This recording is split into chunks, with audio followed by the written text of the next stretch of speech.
Floricanto presenta.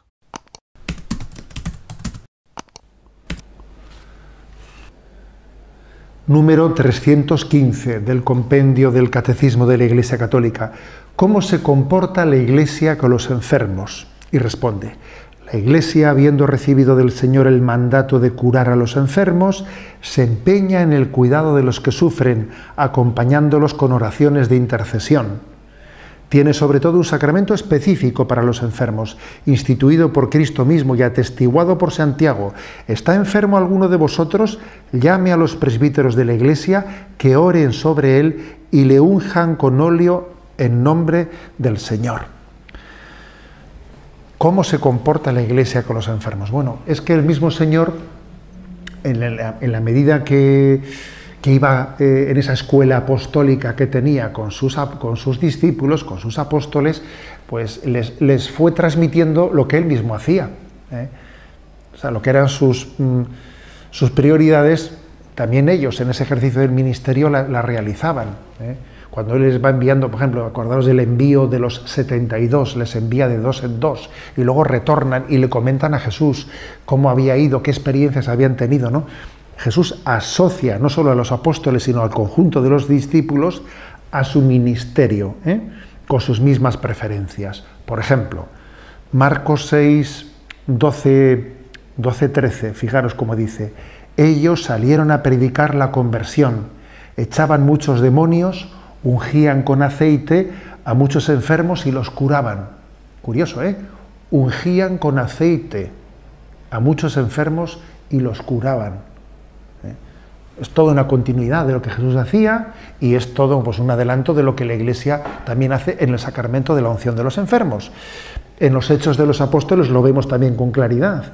Hechos de los Apóstoles recoge varios casos de milagros de curación, podríamos decir, realizados por los apóstoles.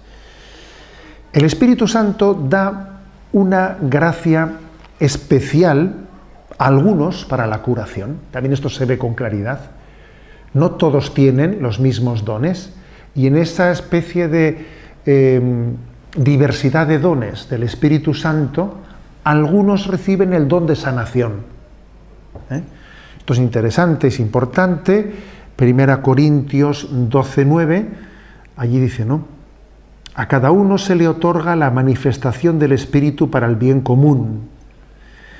Y así uno recibe el espíritu de hablar con sabiduría, otro el de hablar con inteligencia, según el mismo espíritu.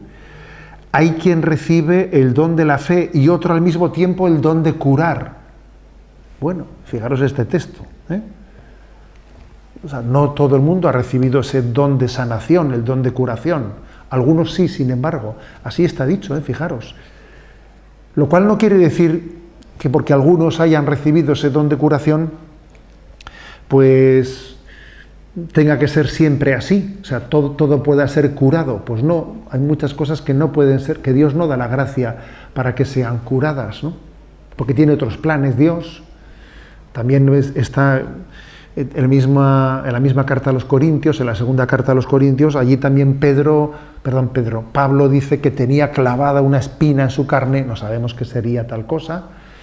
Tenía una espina clavada y pidió a Dios: quítame esta espina, quítame esta espina.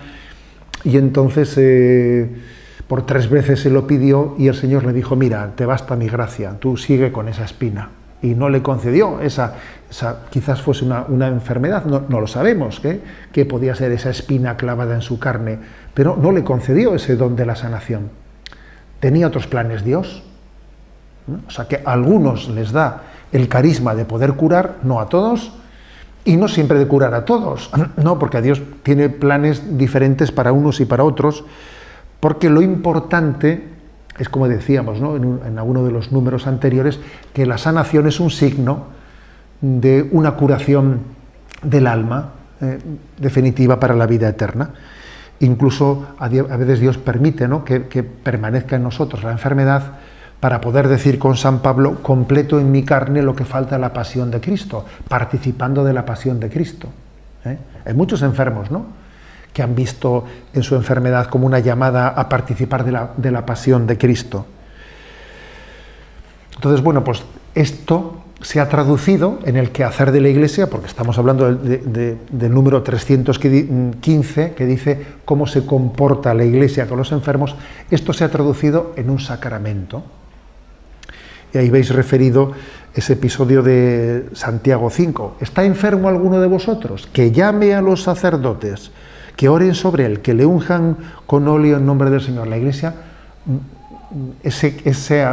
esa predilección de Jesús por los enfermos lo tradujo en un sacramento fundado por el propio Jesucristo. El Concilio de Trento afirma que entre los 7 sacramentos fundados por Jesucristo está el sacramento de la unción santa. Dice así el Concilio de Trento: esta unción santa de los enfermos fue instituida por Cristo nuestro Señor como un sacramento del Nuevo Testamento.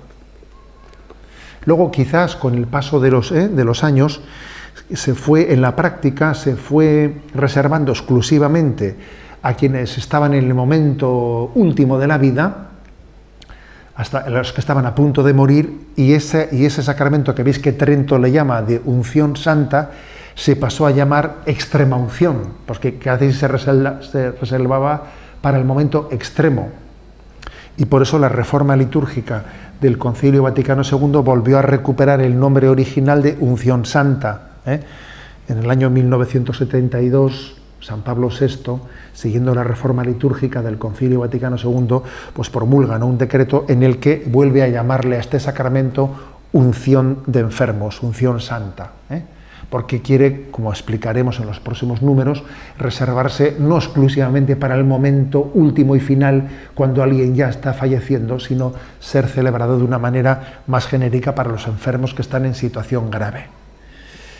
Este es el don. La Iglesia dispensa este sacramento en continuidad con lo que hizo Jesucristo con los enfermos y en continuidad con los dones que el Espíritu Santo dio en la Iglesia primitiva a los apóstoles y a los discípulos para el misterio de la consolación y de la sanación con los enfermos.